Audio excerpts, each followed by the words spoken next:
Dalawang pamamaril ang naitala sa gitna ng mga pagdiriwang nitong Pasko. Sa Navotas, isa sa dalawang sugatan ang nadamay lang. Balitang hatid ni Emil Sumangil. Nakunan sa CCTV ang nagtatakbuhang grupo ng mga lalaki na palabas ng looban sa barangay NBBS Navotas City. Ilang minuto na lamang bago magpasko. Ang lalaking may dalang shotgun hinakabol at pinaputukan ng isa pang lalaking may dalang pistola. Kasunod nila ang ilang pang lalaking tumatakbo rin palabas ng looban. Maya-maya, isang lalaking duguan ng ulo ang makikitang inaalalayan ng dalawang babae. Sa investigasyon ng Navotas Police, ang suspect sa gulo ay ang nakakulay asul na t-shirt. Nakaaway umano nito sa inuman sa dulo ng looban ang lalaking may dalang shotgun. Based sa investigation namin, nagsuso itong mga natamaan, nagpambuno itong suspect natin at saka yung mga intended na babarilin niya sana.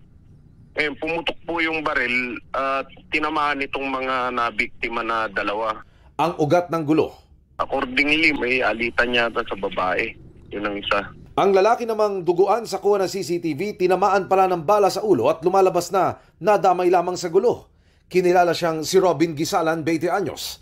Ayon sa tiyahin ng biktima, nagno-noche buena sila noon sa labas ng kanilang bahay nang mabulabog sila ng mga putok ng baril. Nagtakbo na po kami, nagkagulo na po kami lahat. Hindi namin alam kung ano nang nangyayari. Inoobserbahan ngayon sa ospital si Robin, pati na ang isa pang tinamaan din ng bala. Hindi po namin alam kung anong ugat ng barilan. Hindi po namin alam. Nahuli rin agad ang suspect na si alias Ruben, 28 anyos.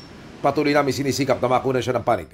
Sinampahan siya ng 2 counts ng frustrated homicide at illegal possession of firearms. Mga putok din ng baril ang bumulabog sa Christmas party sa covered court sa bayan ng Pilar sa Camotes Islands, Cebu. Ayon sa mga pulis, nagwala umano ang 40 anyos na suspect na lasing na dumating sa covered court. Kaya pinayuhan siyang umuwi na lang. Pero nagalit ang suspect sa dalawang umawat sa kanya kaya ilang minuto matapos umuwi. Ang suspect, bumalik ito at pinagbabaril ang mga biktima na kanilang ikinamatay. Arestado ang suspect at inihahanda na ang reklamong isasampalaban sa kanya. Emil Sumangil, nagbabalita para sa GMA Integrated News.